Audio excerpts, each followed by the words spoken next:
Le tirage du jour va concerner un thème qui se réveille au niveau français et européen suite au clash qu'il y a eu entre l'Europe et le pays de l'oncle Sam. Pourquoi? Eh bien, parce que l'Europe se rend compte qu'elle est très dépendante du pays de l'oncle Sam, alors non seulement dans le domaine de la défense par exemple, mais également dans le domaine numérique, c'est-à-dire que les ordinateurs en Europe sont pour beaucoup équipés de systèmes d'exploitation fabriqués par des entreprises américaines. Lorsqu'on les utilise, on accepte les conditions d'utilisation qui nous soumettent donc, par exemple, aux lois américaines. Ça peut être ça peut être aussi le fait que les données qui sont manipulées lors de l'utilisation de ces systèmes d'exploitation, finalement sont sur des serveurs qui ne sont pas en France, qui peuvent être à l'étranger et donc qui échappent aux lois françaises. Tout cela, évidemment, est terrible pour la souveraineté et pour la confidentialité des données. C'est comme si on donnait un accès à toutes nos données et à toutes nos transactions, à tout ce que l'on fait sur ces systèmes au pays de l'oncle Sam. Vous pensez bien que ce dernier s'en frotte les mains. Alors ça fait longtemps que des gens essayent d'alerter les autorités sur ce danger. Jusque-là, il semblerait qu'on n'avait pas trop pris la mesure du danger de cette dépendance. Mais voilà que suite aux dernières prises de bec entre l'Europe et le pays de l'oncle Sam, soudain, on se réveille du côté européen et français. Cet article nous dit « Sécurité, : la France délaisse Teams et Zoom ». Ce sont deux logiciels de vidéoconférence qui sont proposés par des éditeurs américains. La France délaisse donc Teams et Zoom au profit d'une plateforme souveraine, c'est-à-dire dépendant de la France. C'est ce qu'on nous explique ensuite. La France va remplacer les plateformes américaines Microsoft Teams et Zoom par sa propre plateforme de visioconférence développée en France, qui sera utilisée dans l'ensemble des administrations d'ici à 2027, c'est-à-dire avant l'an prochain, a annoncé le gouvernement. Cette décision s'inscrit dans la stratégie de la France visant à cesser de recourir à des éditeurs de logiciels étrangers, en particulier américains, donc là on voit bien qui est visé, et à reprendre la maîtrise de ces infrastructures numériques critiques. Elle intervient à un moment crucial alors que la France comme l'Europe atteint un tournant en matière de souveraineté numérique. On nous explique l'objectif est de mettre fin à l'usage de solutions non européennes et de garantir la sécurité et la confidentialité des communications électroniques publiques en s'appuyant sur un outil puissant et souverain. Le gouvernement a annoncé lundi qu'il utiliserait désormais la plateforme de visioconférence française Visio, qui a été testée depuis plus d'un an et qui compte environ 40 000 utilisateurs pour le moment. C'est très faible, mais il faut bien qu'il y ait un commencement, il faut avoir un début à tout. Alors, on nous dit que Visio s'inscrit dans le plan Suite numérique, donc un ensemble d'outils souverains conçus pour remplacer l'usage de services en ligne américains, comme par exemple Gmail. Ces outils sont destinés aux agents publics et non pas au grand public, ni aux entreprises privées. On nous explique un peu plus loin, Visio est aussi hébergé sur l'infrastructure cloud souveraine de la société française Outscale. Alors, c'est assez comique qu'elle ait un nom anglo-saxon, entre parenthèses, qui est une filiale de l'éditeur Dassault Systèmes. Le gouvernement français affirme que le passage à Visio pourrait réduire le coût des licences. Ben oui, lorsque vous utilisez des logiciels américains ou un système d'exploitation américain qui équipe votre ordinateur, eh bien, sans le savoir, vous payez une licence. c'est une partie du prix de ce que vous payez lorsque vous achetez un ordinateur. Vous payez une licence pour l'utilisation de ces systèmes d'exploitation ou de ces logiciels. Donc on nous dit que ça pourrait permettre de réduire le coût des licences jusqu'à 1 million d'euros d'économie par an pour 100 000 utilisateurs. On nous dit que cette décision intervient aussi alors que l'Europe s'interroge sur sa dépendance excessive aux infrastructures informatiques américaines. Bah oui, ça donne une mainmise du pays de l'oncle Sam directement sur toutes nos données, en fait. C'est comme si c'était chez eux et ils peuvent en faire ce qu'ils veulent. On nous dit aussi, alors gentiment, qu'il y a eu cette prise de conscience à la suite de pannes de services cloud aux États-Unis. Évidemment, si vos données sont hébergées sur un serveur américain et que celui-ci tombe en panne, qu'est-ce que vous faites? Vous pouvez rien faire. Si c'est chez vous, vous pouvez intervenir dessus, mais si c'est ailleurs, vous ne pouvez pas. Voilà où on en est. Alors c'est une chouette prise de conscience, on a l'impression qu'enfin on se réveille, on réagit, une lampe rouge s'allume au sujet de la souveraineté numérique, c'est très bien, mais est-ce que ça va suffire et puis est-ce que ça va porter ses fruits? Je ne sais pas, c'est là-dessus que va consister mon tirage de cartes du jour. Je vais utiliser pour cela le tarot ancien de Fil Voyance.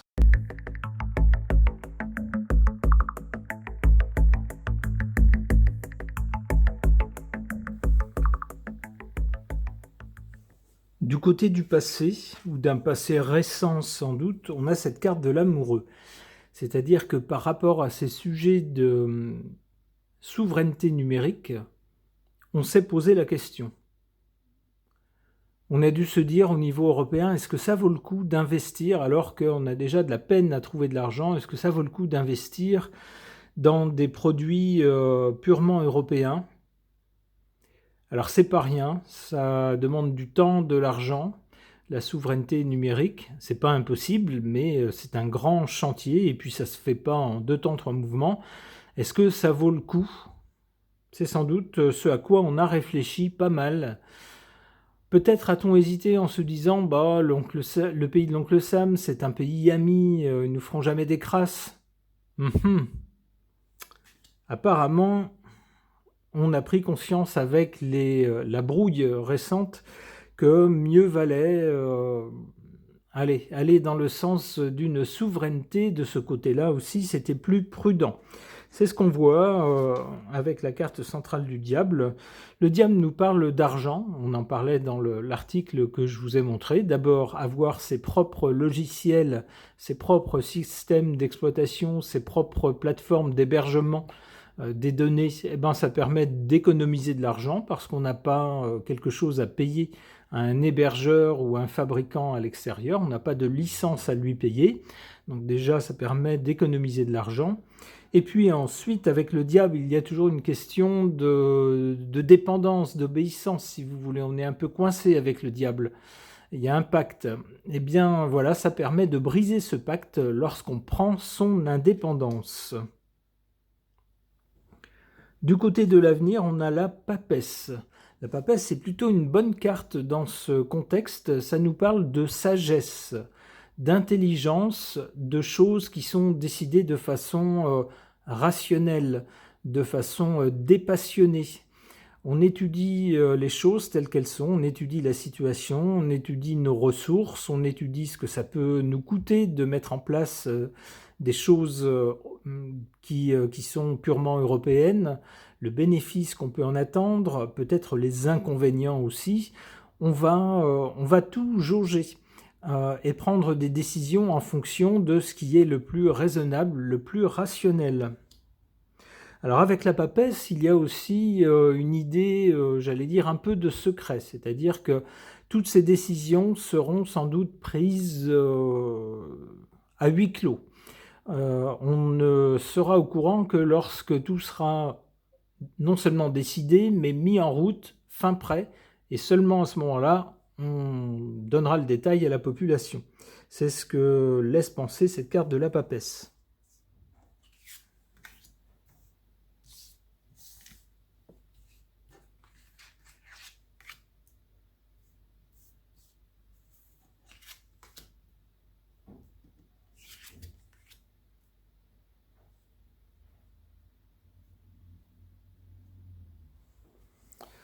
En carte favorable, on a cette carte de l'empereur. L'empereur, c'est le symbole même de la souveraineté. On veut être le roi chez soi. On ne veut pas que nos transactions, nos données personnelles, ce qu'on fait sur nos ordinateurs, on ne veut pas que ça soit la propriété de l'oncle Sam. En tout cas, après le gros clash qu'il y a eu ce week-end, le week-end dernier, entre l'Europe et l'oncle Sam, on ne veut plus de ça. On veut être maître de ce qui se fait chez soi. C'est cette idée qu'il y a avec l'empereur qui règne sur son territoire, sur, on pourrait dire, ses citoyens et sur ce qui se passe chez lui. On ne veut pas être émasculé et puis qu'une autre puissance, qu'une puissance extérieure, fasse la loi chez nous, avec l'empereur. On nous dit avec cet empereur en position favorable que c'est une bonne chose. En revanche, en carte défavorable, on a cette carte du mat. Il plane le risque, après cette décision louable de l'Europe, d'aller vers sa souveraineté numérique et de ne plus compter sur des choses venant de l'oncle Sam. Il y a un risque que l'Europe s'y prenne mal, fasse n'importe quoi, aille dans tous les sens, fasse les choses en dépit du bon sens. C'est ce que dit le mat.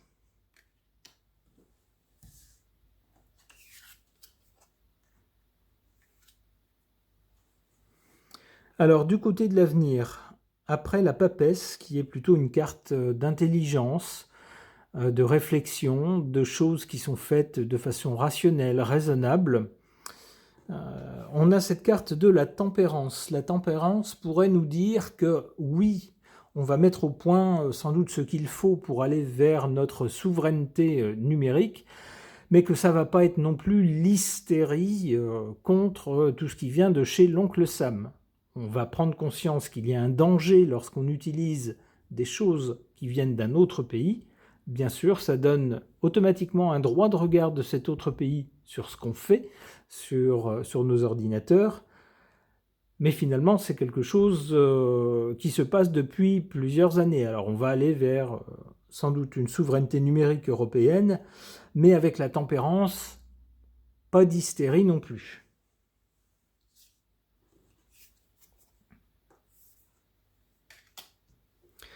L'impératrice, ensuite, bon, l'impératrice nous parle, ça va un peu dans le même sens que la papesse, mais de façon beaucoup plus pratique, moins théorique.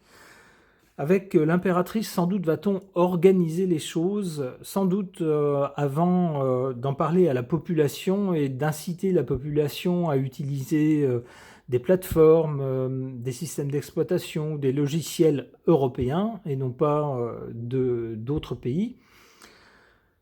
Sans doute va-t-on commencer par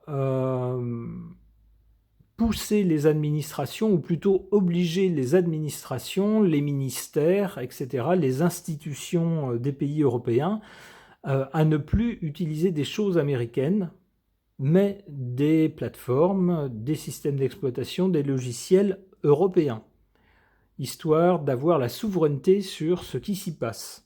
Avec l'impératrice, on peut penser que tout cela sera bien organisé et que la communication sera faite également de façon satisfaisante sur ces sujets-là. On va expliquer pourquoi on souhaite passer à des systèmes européens, quels sont les dangers si on reste sur des systèmes américains.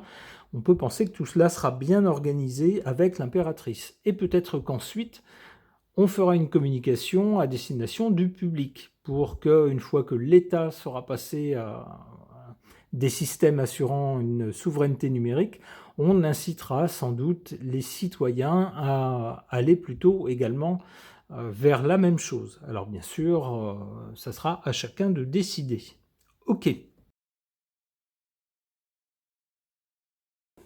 concernant la souveraineté numérique par rapport à laquelle beaucoup, dont moi, se désolent depuis des années de voir que l'Europe en général et la France en particulier ne font absolument rien pour protéger leur souveraineté numérique, se laissent, livrent leurs données à livre ouvert quasiment à l'oncle Sam, ce qui est terrible bien sûr pour la souveraineté nationale. Eh bien on a enfin un sursaut, un réveil de la France, en particulier de l'Europe en général, pour aller vers une souveraineté numérique européenne. Alors qu'est-ce qu'il va en être? Est-ce que c'est juste des effets d'annonce et que rien ne se produira finalement dans les faits? Ou alors est-ce qu'au contraire, on va bel et bien aller vers une souveraineté numérique? Je ne sais pas. J'interroge à ce sujet mon oracle rond.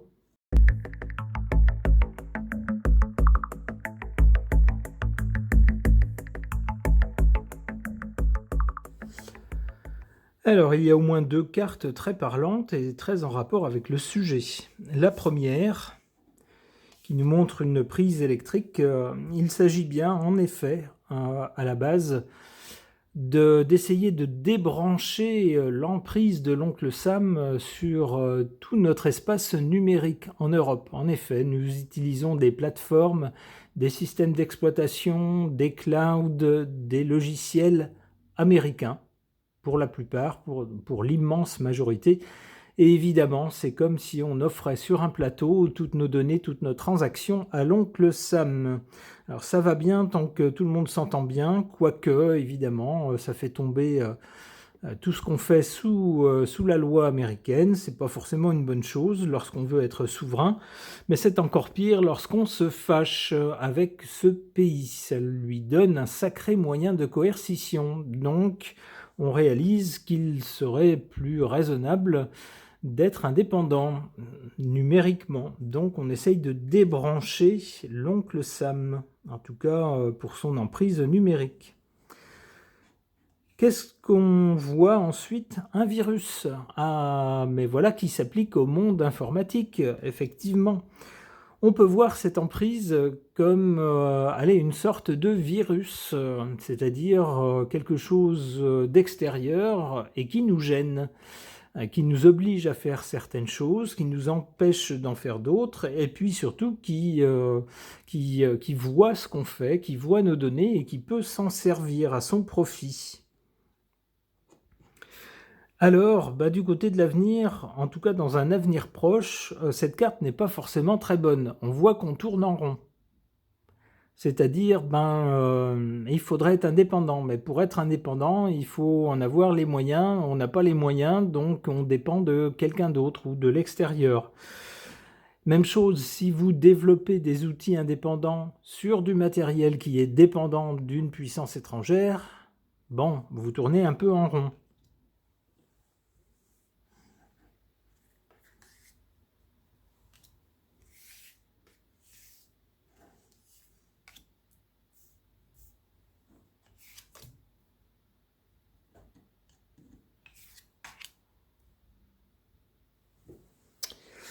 Eh bien, décidément, les cartes parlent.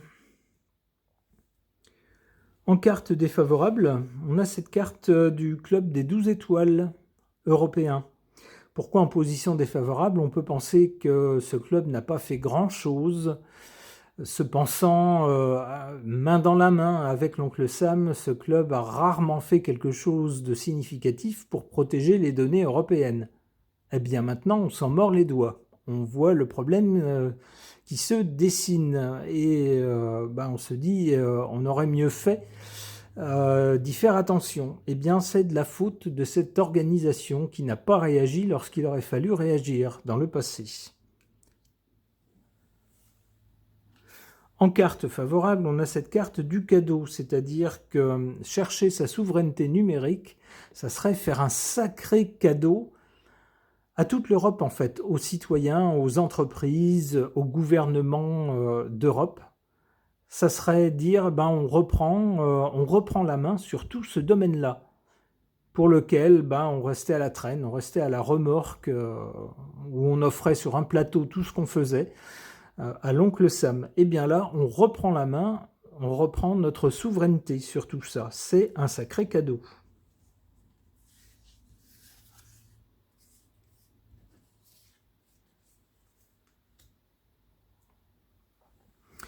Alors, du côté de l'avenir, après cette carte qui nous montre qu'on tourne en rond, on a cette carte du nucléaire, du radioactif. C'est dire si le sujet est d'importance. En effet, les plus grosses sociétés américaines, celles qui désormais dégagent beaucoup de profits, sont les plus cotées, celles qui augmentent le plus vite, sont des sociétés en rapport avec tout ce qui est informatique, électronique, tout ce qui est numérique.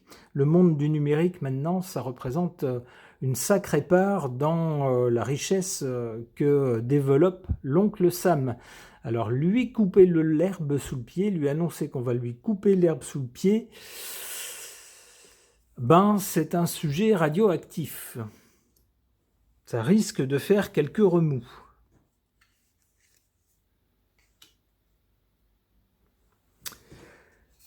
Mais nous dit-on, avec cet escalier, c'est peut-être par là qu'il faut passer pour s'élever, pour que l'Europe enfin sorte de son état de choses un peu molles, et puis se prenne en main, et puis s'élève également dans le côté du numérique. C'est tout ce qu'on souhaite à l'Europe. On espère que ce ne sera pas que des vœux pieux, que des effets d'annonce, mais qu'effectivement on parviendra à reprendre la main sur notre souveraineté numérique. Je pense qu'il en va de notre avenir et de la crédibilité de l'Europe. Ce tirage est maintenant terminé. Merci de l'avoir suivi.